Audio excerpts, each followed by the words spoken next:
Si algo aprendimos es que nuestras mamás, nuestras abuelas, esas artesanas de la humanidad, nos enseñaron de justicia, de memoria y de verdad. Lo escribieron con los pies en una plaza o en los pasillos, sobre los pañuelos blancos y en las grietas de nuestros ladrillos.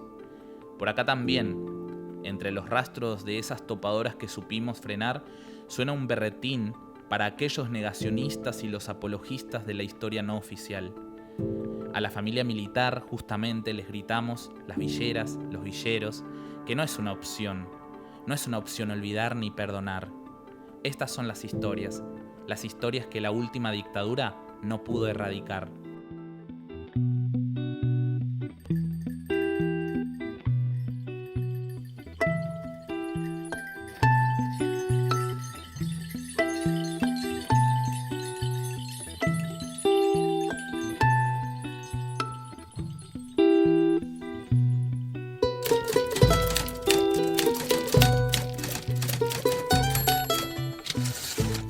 Carlos de Sajes hila la resistencia comunitaria.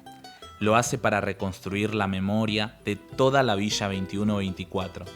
Acá, al ladito nomás del riachuelo, una junta vecinal completa fue desaparecida. Pero en sus llamas, en sus nombres y en sus historias también laten la militancia y el nunca más.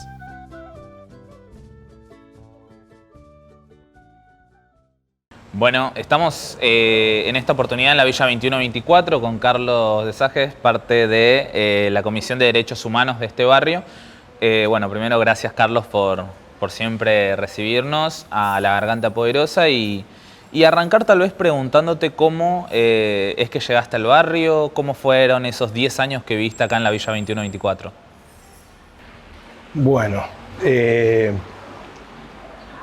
yo en mi juventud, en mi etapa adolescente, digamos, de la vida, participaba de la Iglesia Católica y muchas veces íbamos al interior a hacer tareas de misión, misioneras y en algunos lugares con trabajo social, etc.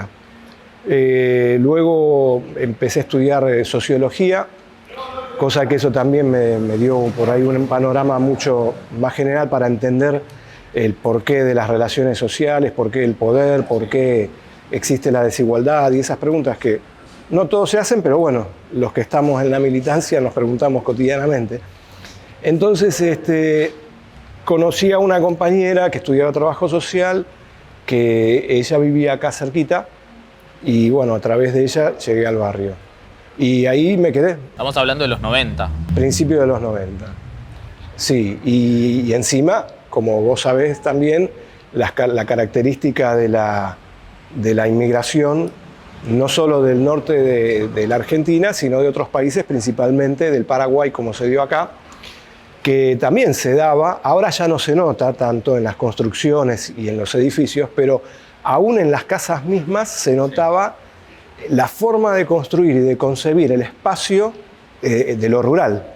Es decir, vos tenías una casa rodeada de terreno y afuera tenías la letrina, ¿no? Así eran al principio acá las casas. Después con el tiempo se fue... Claro, porque vinieron con la mentalidad del campo, sí, sí, no de la ciudad. Después esto se va haciendo ciudad. Se van juntando las casas, las familias crecen, obviamente. Los chicos que son chicos, luego adolescentes, luego jóvenes, crecen, no tienen dónde ir tampoco. Y hacen sus cuartos, sus casas al lado de lo de sus padres o de su madre o construyen más arriba y así se fue. Llegamos al punto de más de 80.000 habitantes y hacinados. Digamos. Hacinados, viviendo en una situación de hacinamiento total. Si vos te fijás, la cancha de Huracán está ahí nomás y cómo se le dice a los hinchas de Huracán, los quemeros. ¿Por qué? Porque toda esta zona sur de la ciudad era donde la vieja ciudad juntaba la basura. No existían compactadoras, ni camiones, ni tachos de... No. ¿Qué año estamos hablando más o menos? Desde los 60, 50, 60. Cuando yo era chico, a los 60 todavía vos dejabas en la ciudad, en las esquinas, se dejaba la basura, pasaba un camión común, recogía esa basura, se venía al sur y se quemaba esa basura. Los edificios más modernos tenían el incinerador propio dentro del edificio. y se quemaba dentro del mismo edificio, pero la gran mayoría de la ciudad se venía a quemar acá. Entonces, así es como se fueron rellenando estos terrenos bajos y la gente fue construyendo y creciendo y, como te dije antes, las familias numerosas fueron ampliando sus viviendas. Sobre la basura. Sobre la basura, sobre el desecho de la ciudad. Y sobre ese desecho de la ciudad es que nuestras familias fueron construyendo vida. Para que la gente sepa, estamos en esto, en la iglesia Cacupé, que bueno, es la virgen más importante de la población paraguaya y que bueno, justamente como mencionabas vos, este barrio es muy paraguayo, es una conformación muy paraguaya. Quería remitirme un poco más allá, ya hacia los 70, ¿no? ¿Cómo estaba el barrio cuando llegó la dictadura? El barrio ya tenía esa impronta de querer mejorar. Es decir, ya había pasado la primer mentalidad de los primeros originarios de que esto es temporario, es provisorio, sino de que ya veías que tus hijos ya estaban acá haciendo nuevas familias, con lo cual ya va a ser tu barrio por mucho tiempo. Y la idea de querer mejorarlo. Entre esas ideas de querer mejorarlo, empieza a traer luz el tendido eléctrico. Había pocas canillas que eran comunitarias, entonces empieza a pensar en traer el agua a cada casa con mangueras primero con mangueras comunes, después apareció el PVC. Carlos, disculpa, ya había como en esos inicios un sentido político desde la perspectiva comunitaria, ¿no? ¿Cómo crees que se fue hilando eso hasta la conformación de la primera junta vecinal en el territorio? Y eso en general, como en casi todas las villas, eso ya no es propio de acá. Como en casi todas las villas, los primeros que intentaron hacer una especie de coordinación de villas fueron la gente del Partido Comunista Argentino en el año 58 cuando gobernaba Frondizi. Eso no funcionó, no duró mucho y después con el tema de la lucha del peronismo en la resistencia y de que vuelva Perón, estaba el peronismo proscripto, sí. No podía participar de elecciones y con la explosión de la militancia juvenil, también ese proceso se da en todas las villas. El tema de la militancia asociada ya no solo con mejorar comunitariamente tu vida, sino con una perspectiva política, de un cambio social más general. Y que en ese caso tenía que ver con la vuelta de Perón al gobierno. Otros pensaban otras cosas, pero ya había militancia volcada a estos sectores que habían sido hijos del campo y que ahora ya estaban totalmente asimilados a la ciudad. Casi todas las dictaduras que hubo siempre pensaron que las villas afeaban la ciudad y que había que sacarlas. Que la gente pobre tenía que vivir en provincia y si tenía que venir a trabajar a la ciudad para brindarle servicios a la ciudad, tenían que venir de la provincia a la ciudad. Claro. Esa era la mentalidad de todas las dictaduras que hubo a lo largo de esos años, que se acentúa mucho más en la última dictadura, que ahora lo vamos a ver. Así que pienso que esa motivación política tiene que ver con algo mucho más general y que precisamente le da un salto cualitativo a la organización barrial, ¿no? Desde el punto de vista político. Siempre soñaron los compañeros que integraron aquella primer comisión vecinal de principios de los 70, que después fue secuestrada y asesinada y desaparecida por la dictadura del 76, siempre soñaron con tener una salita de primeros auxilios. Bueno, acá enfrente, donde vos ves que está el CESAC 8, ahí tenía una oficina el IBC, la CMB, antes se llamaba Comisión Municipal de la Vivienda, que lo que hacían era insistirle a la gente que se vaya de acá. Claro. Algunos le daban préstamos, algunos le pagaban el pasaje a su país de ida y no de vuelta, a otros, acá al lado, cerquita, estaban las caballerizas de la Montada. Entonces coordinaba la CMB con la Montada para presionar a los vecinos. Hasta que se llega a un punto en el año 77 que se intenta de que hay que sacar y empieza la demolición, como pasó en otras villas de la zona norte de la ciudad de Buenos Aires, y empiezan a expulsar a la gente. Es decir, la dictadura fue expulsiva con el mismo criterio de la anterior. Acá tenían la excusa de que venía el Mundial de Fútbol del 78, que iba a haber prensa extranjera, televisión, etc. Por lo tanto, iba a quedar feo que hubiese pobrerío y villas en una ciudad moderna como Buenos Aires que estaba organizando un Mundial de Fútbol. Por eso la primera etapa es toda la zona norte, la Villa del Bajo Belgrano vuela, la de Colegiales vuela, compañeros vecinos después fueron militantes de acá. Por ejemplo, Don Koener, donde estuvimos recién, él era de Colegiales originalmente y era de la comisión de allá. Se quedó hasta el final y después se vino para acá. Entre esas cosas, acá enfrente, cuando termina la dictadura y se va a la CMB, ahí vivía una vecina que era enfermera. Esa vecina es la que toma la iniciativa y el barrio, que siempre había querido tener una sala de primeros auxilios, decide que esa casita que ocupó la CMB fuese sala de primeros auxilios. Mira, no conocía esa historia. Por eso voy a lo que dije al principio. Siempre la iniciativa de todo lo que está construido, no solo materialmente, sino simbólicamente también, nace de la comunidad, de las familias del barrio. ¿Cómo nace la Junta Vecinal y qué metas tenía? En general, como te dije antes, casi todas las villas consensúan que el tema de vivienda digna tiene que ser el prioritario, el común para todas las villas. Sí.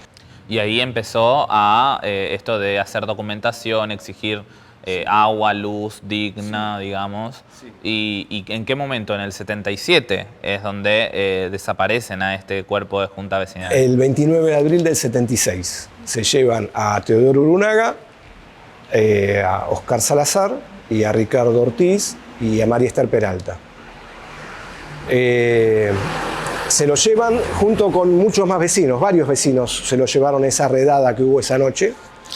A varios los largaron, a varios los torturaron y después los largaron unos días después. Y a la semana aparecen los cuerpos de los 3 muchachos, de Teodoro, Ricardo y de Oscar,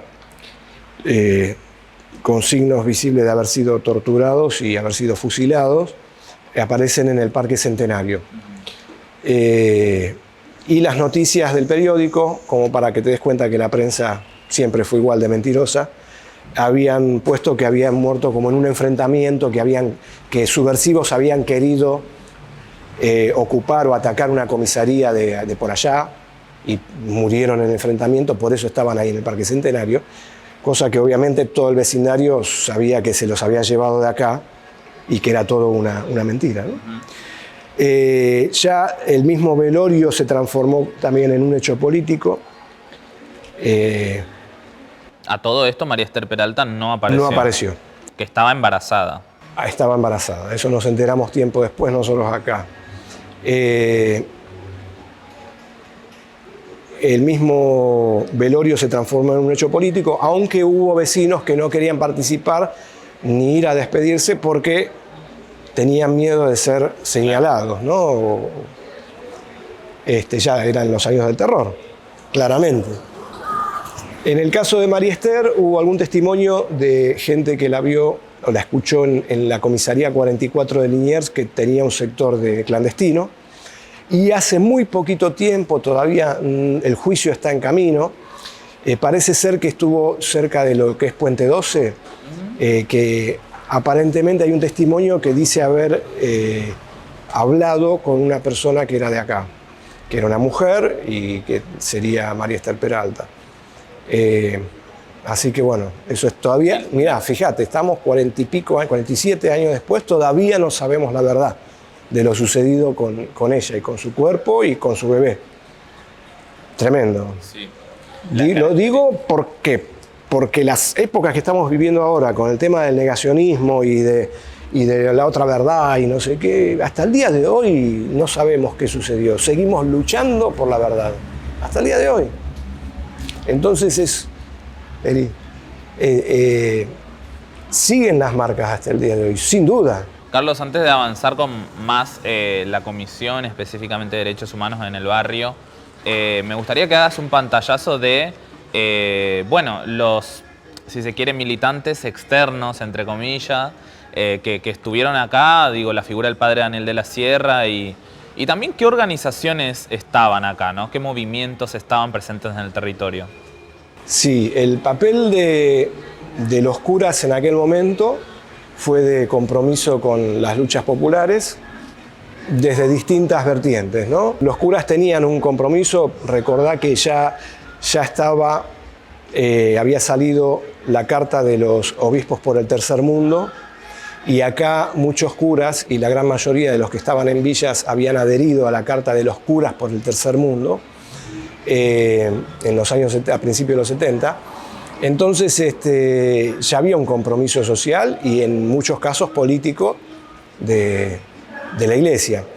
En el caso en plena dictadura, en el caso de Daniel de la Sierra, él apoyó la resistencia de los vecinos y las vecinas, de las familias, de quedarse en el barrio. También tuvo... Perdón, contra el plan de erradicación de villas. De erradicación de la dictadura, exactamente. Sí organizó, por ejemplo, una cooperativa junto con familias de acá, que luego fundaron lo que se llama Barrio San José, cerquita de Claypole, que armaron una cooperativa y se fueron para allá. Es decir, tuvo como distintas estrategias. Una fue esa, y ese barrio hoy existe y muchos de los que viven ahí son hijos o nietos de los que estaban originalmente vivían acá en la 21-24. Y después, cuando se puso más violenta la dictadura en el hecho de sacar las casas, tirarlas abajo y desalojarlas, junto con otros vecinos comprometidos, también se pusieron delante de vecinos y vecinas, ¿no? Sobre todo las mujeres del barrio. Como siempre, esto no es nuevo, siempre que pasó algo, hubo cambios fuertes o confrontaciones fuertes en el barrio, siempre fue cuando la mujer salió a la calle a pelearla. Así que así sucedió. Finalmente, junto con otros barrios, se logra armar una comisión de demandantes con el apoyo de los curas villeros, de la pastoral villera, no se llamaba así, pero bueno, no importa. La Liga de los Derechos del Hombre, que era asociada al Partido Comunista, y junto con compañeras y compañeros de las distintas vertientes, como hablamos antes del peronismo, deciden interponer un recurso de amparo ante la justicia en el año 79, 80, por ahí. Y por una de esas cosas de la vida, que nunca se supo bien por qué, un juez decide intervenir y decreta un no innovar a fines de los 80, principios del 81. Por lo cual eso frena los desalojos. Claro. Está bien, ya había pasado el Mundial, con lo cual el hecho de echar a todas las villas ya había pasado de moda, Cacciatore ya no estaba, los que lo seguían por ahí no insistieron tanto, o sea, se acumularon una serie de factores desde el punto de vista del poder, pero fundamentalmente desde el punto de vista de la organización barrial, que hace que se frenen los desalojos. Luego viene Malvinas y luego viene la decadencia de la dictadura, con lo cual el repoblamiento de las villas aumentó. Bueno, se multiplica. Ahora sí, viniendo para acá, en qué momento se quiere recuperar toda esta historia, Carlos, a partir de la Comisión de Derechos Humanos de la Villa 21-24? Acá la persona que se ocupó, aún en dictadura, se aprovechaban las novenas, ¿viste? Como se hacen los rezos. Sí, los rezos. Cada año se hacía el rezo, entonces durante dictadura se aprovechó ese momento como para mantener el recuerdo de los compañeros. Y en cuanto se va la dictadura, la compañera Celia González lo que hizo fue, para los más jóvenes, imagínate que todavía seguía el miedo y las campañas que hubo de silencio de la dictadura, calaron muy hondo en las barriadas populares, pero muy hondo, así que ella organizaba a la noche del 29 cada año una especie de fogón, mate cocido, tortas fritas, y a contar las historias, ¿no? Como para que perdurara, sobre todo a los más jóvenes que no habían vivido esos poquitos años antes lo fuerte de la dictadura, que había sido tan horrorosa. Y así con el tiempo ella mantuvo la llamita de la memoria, digamos, encendida. Cuando en el 95 decidimos varias vecinos y vecinos que ya nos veníamos encontrando para ir a algunas marchas, etcétera, trabajar el tema de derechos humanos de manera más permanente, decidimos conformar una comisión de derechos humanos, que obviamente lo que hicimos fue heredar las características del movimiento de derechos humanos que tuvo en Argentina, que lo que tuvo característico fue que uno empieza a hablar de derechos humanos a partir de las víctimas de la dictadura. Si bien la Carta de los Derechos Humanos a nivel mundial y la ONU y todo eso ya existía de antes, acá no tenía un peso, no había organizaciones que trabajaran esto. La primera fue la Liga en los años 36, por ahí, pero que tenía que ver más con los presos políticos. Ya existía el CERPAJ y el MED, pero el CERPAJ trabajaba más el pacifismo, no antiviolencia. Después se transforman junto con las víctimas, es decir, con familiares, con madres, con abuelas y mucho tiempo después hijos, el eje en el cual se empieza a trabajar los derechos humanos. Es decir, los derechos humanos en la Argentina está muy asociado al tema de la memoria de los hechos ocurridos en la dictadura del 76. Y ese mismo espíritu fue el que nosotros heredamos acá, en esta comisión. Pero ¿qué pasa? A poco de andar, ahí nos dimos cuenta que teníamos características propias de nuestro barrio. Si bien heredamos eso, nos dimos cuenta que acá en el barrio los derechos humanos, la violación de los derechos humanos eran históricas desde mucho antes de la dictadura y eran permanentes, permanecían en el tiempo. Es decir, no tener acceso a agua potable era algo histórico y que permanecía. No era un hecho puntual de que te habían secuestrado, te habían torturado y te habían asesinado, etcétera, o desaparecido, en el caso de María Esther, sino que ya era algo que vos estabas viviendo y lo seguías viviendo y lo naturalizabas como que era parte de lo que te había tocado en tu vida. Entonces empezamos a revisar eso, decir, bueno, la villa tiene sus características, tenemos que trabajar todo esto, la salud, la vivienda, el acceso a la educación, etc. Esa fue la primera definición política que tuvimos como comisión. Hoy en día, los lazos de solidaridad que vivimos en el barrio son de organización social, política, o sea, a todo nivel. Por eso es mucho más difícil destruir eso, como sí lo fue en los 90. Claro. Llegó muy hondo. Desde ese punto de vista, el individualismo, el encerrarse, el no mirar al otro, caló mucho más hondo acá el menemismo y los 90 que la dictadura misma. Mira. En ese plano caló mucho más hondo. Como te dije antes, la dictadura te hizo hacer resistente, enfrentarte. No todos, obvio, no todas, pero sí un grueso. Y en los 90 ya fue el encerrarse. La segunda definición, y sobre todo en aquellos años política que tuvimos como comisión, fue que dentro del sistema social capitalista nunca van a ser respetados en su totalidad los derechos humanos para todas las personas. Nunca. No hay manera. Porque es esencialmente desigual el capitalismo. Entonces, en su esencia, es explotación. Por lo cual, nunca va a existir todos los derechos humanos respetados en un sistema social capitalista. Y el tercero tiene que ver con algo que estábamos hablando recién, que llegamos tiempo después. Esto de ver que en tu familia pasa esto, en tu esto, a problemas de muchos, soluciones de muchos. Traducido a problemas colectivos, soluciones colectivas. Y esa fue la concepción que tuvimos siempre como comisión. Esto de ganar la calle y de hacer festivales también fue una discusión, y vos fíjate qué interesante, otra vez la intervención de doña Celia González. Empezamos a pensar, pero no vamos a hacer festivales o fiestas recordando a los desaparecidos del barrio. Si es un día triste. Bueno, pero ella lo resolvió diciéndonos que ellas en su militancia, cada vez que hacían actividad, dice que don Teodoro, siendo muy joven, 27 años tenía, y era el más grande. El resto, Ricardo tenía 22, 23 años, Oscar 23, Mari también 23, 24. O sea, eran pibes, eran nenes.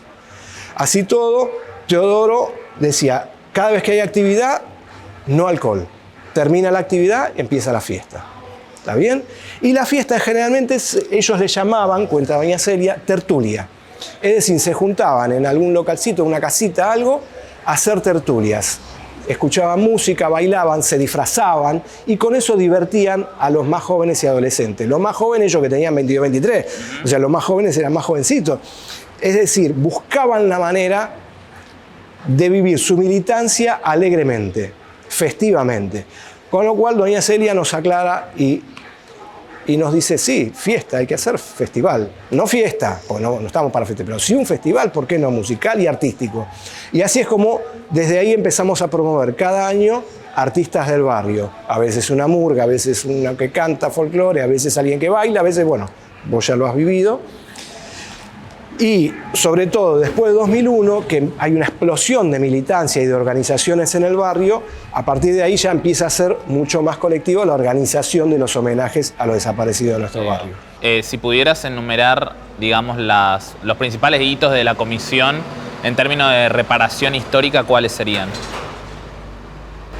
Para nuestros compañeros, mira, también entiendan que estamos hablando de años en los cuales no existían celulares, no existían registros, todavía quedan pocas fotografías por ahí dando vuelta de alguno. Vos fijate que el padre de Daniel hay 2 o 3 fotografías dando vuelta, es decir, y que era un personaje, imagínate de alguien que era un vecino más. Entonces no hay casi registros. A nosotros los primeros años que hacíamos homenajes, vos fijate que recién existían las computadoras, las primeras computadoras, pero no tenían fotos. Nada. Claro, estos eran los...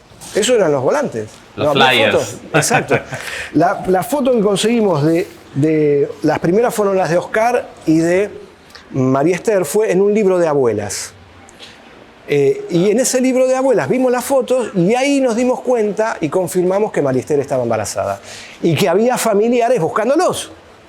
No teníamos, nosotros no lo sabíamos. No había nadie que los buscara.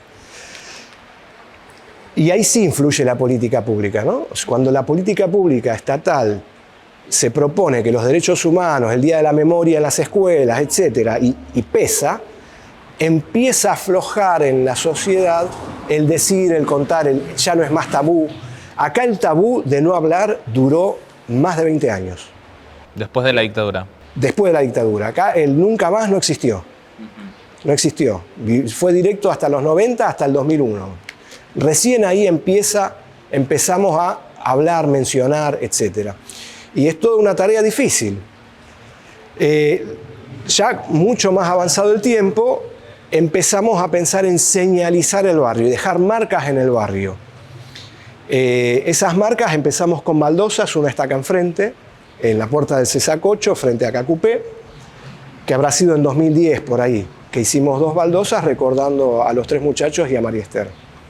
Poquito tiempo después ya se inaugura la Casa de la Cultura y la gente de la Casa de la Cultura quiere tener baldosas ahí, y entonces hicimos baldosas para allá. Con el tiempo decidimos hacer murales y la gente de Casa Cambalache tiene la casa pintada de ellos con la carita de los 4. La gente del Movimiento Evita hizo algún mural también por Ricardo Gamarra, y es cuando empezamos a decidir esto tiene que ser algo más permanente.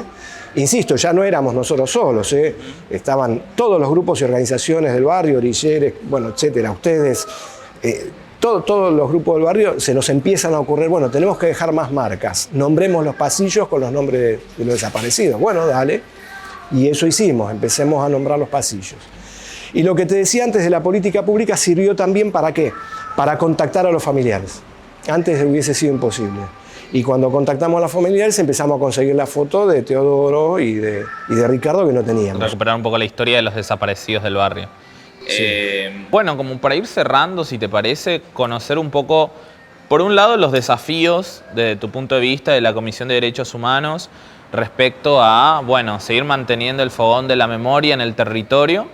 Y por otro lado, preguntarte, como para cerrar, ¿qué mirada, perspectivas tenés respecto a, bueno, un gobierno de ultraderecha en nuestra actualidad y el impacto que tiene eso en términos de derechos humanos en nuestro barrio? Todavía yo creo que no se siente y se va a sentir mucho cuando empiecen con el tema del Día de la Memoria en las escuelas. Porque nosotros aprovechamos mucho eso de política pública, porque las escuelas nos abrieron las puertas a Celia y a muchas compañeras y compañeros que trabajan este tema, que fueron los que hicieron los murales, los que hicieron las mayólicas, los que nombraron las calles. Todos ellos, los últimos años, van a contarle a los chicos no solamente quiénes fueron los compañeros y por qué los homenajeamos, sino también cómo el barrio se hizo cargo de la memoria del barrio. Entonces es doble la transmisión, es decir, homenajear a los compañeros que ya no están, pero también hacer que la memoria sea barrial. Y yo creo que ahí va a haber chispazos, chisporroteos, todavía no, pero los va a haber. Va a haber, pero también sabemos que hay muchas docentes y docentes que se la van a jugar y van a hacer igual los homenajes, lo permitan o no. Van a hacer que sus chicas y chicos y chiques estudiantes recorran las marcas de la memoria del barrio como lo están haciendo cercana a la fecha del 24 de marzo. Nosotros obviamente no vamos a dejar de hacer los homenajes cada 29 o 30 de abril, eso de ninguna manera, eso es una decisión barrial que nos excede y vos lo sabés, nos va a seguir impulsando el barrio. Y lo que creo es que todavía no está cerrado por lo que hablábamos recién, el juicio por María Esther, que ahí cerca de Puente 12. Haciendo los homenajes, cuando nombramos la calle esta de María Esther y Oscar Salazar, un vecino que no nos hablaba mucho, nos tuvo siempre mucha distancia y hasta como que nos tenía como recelo. Cuando le repartimos los volantitos para preguntarle si él aceptaba que su calle, su pasillo, se llamara con los nombres de ellos, me lo acepta, mira para atrás, ve que en su casa estaban durmiendo la siesta y me llama. Cosas que te pasan solo en el barrio, ¿viste? Sí, anécdotas así. Exacto. Le voy a contar algo que nunca jamás le conté a nadie en mi vida. Habían pasado 45 años. Yo en aquel entonces tenía una novia. A ella se la llevaron junto con los muchachos. Y ella volvió. Y la habían torturado. A ella le pusieron una pistola en la vagina. Ella me lo contó a mí y a nadie más.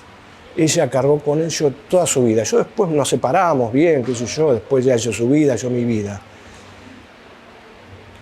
Pero yo me tuve que hacer apoyo a ella durante muchísimos años, algo que ella tampoco a nadie nunca más le había contado. Claro. 45 años después, por primera vez, este señor, que ahora tenía su esposa, hijos y hasta nietos, estaba hablando de algo sucedido en 1976. Es decir, acá sigue vigente, acá la dictadura sigue estando. Lo que nos dejó sigue estando.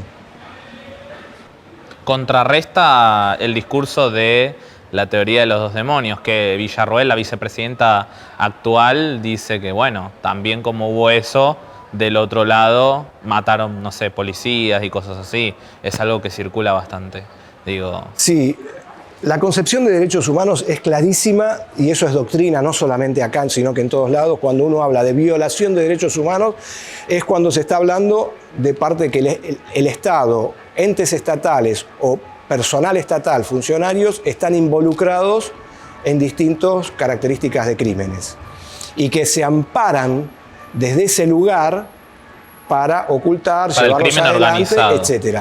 No tiene nada que ver con algo que pueda pasar entre particulares, donde hay jueces, donde hay abogados, donde hay policía y donde hay un montón de instituciones que permiten que puedan ser juzgado o no un acto delictivo o no. Entonces, cuando se habla de derechos humanos, se habla desde esa posición. No es equiparable para nada un grupo de jóvenes que se hayan levantado para resistir la opresión y todas las dictaduras que hubo en la Argentina durante aquellos años, no es para nada comparable con la fuerza estatal haciendo represión hacia su propia población. Y sobre todo con la intervención de las Fuerzas Armadas, a las que ella defiende. Cuando uno es chico, cualquiera de nosotros, y piensa, ¿para qué está un soldado? Es para defender las fronteras de tu patria. ¿Frente a qué? Frente a la invasión de algún invasor extranjero. O como hizo San Martín para liberarnos de los realistas españoles, etcétera, etcétera. Nunca va a pensar que las Fuerzas Armadas están para hacer control interno y represión interna. Y mucho menos para ejercer crímenes como los que han cometido estos tipos. 30.000 desaparecidos bestias, y desaparecidos. Las torturas, la forma en que ejercieron la tortura, la clandestinidad con que detenían a la gente, los vuelos de la muerte. Es decir, la planificación total que tuvieron para desarmar a la población argentina en su conjunto y a la clase trabajadora como al movimiento obrero, como eje resistente frente a una política económica que se nos quería imponer. Y que ahí sí está absolutamente asociada con la del menemismo y con la de la dictadura del 76. Escucharlo a Martínez de Hoz, está en los 2 minutos, te lee los 10 puntos que eran sus objetivos, el ministro de Economía de la dictadura, y escuchá a estos tipos y vas a ver las similitudes que tienen. Tal cual. Es los mismos objetivos.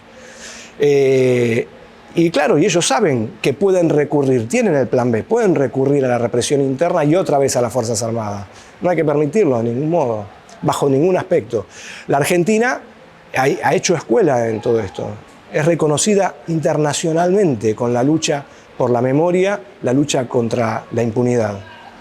Bueno, gracias Carlos de Sages por recibirnos acá en la 2124, contarnos un poco estructuralmente, ¿no?, cómo la villa tiene memoria y bueno, hace frente al negacionismo justamente a partir de este tipo de resistencias. Así que bueno, gracias realmente por este manual. Gracias a ustedes que también son parte de la memoria y de la lucha de este barrio.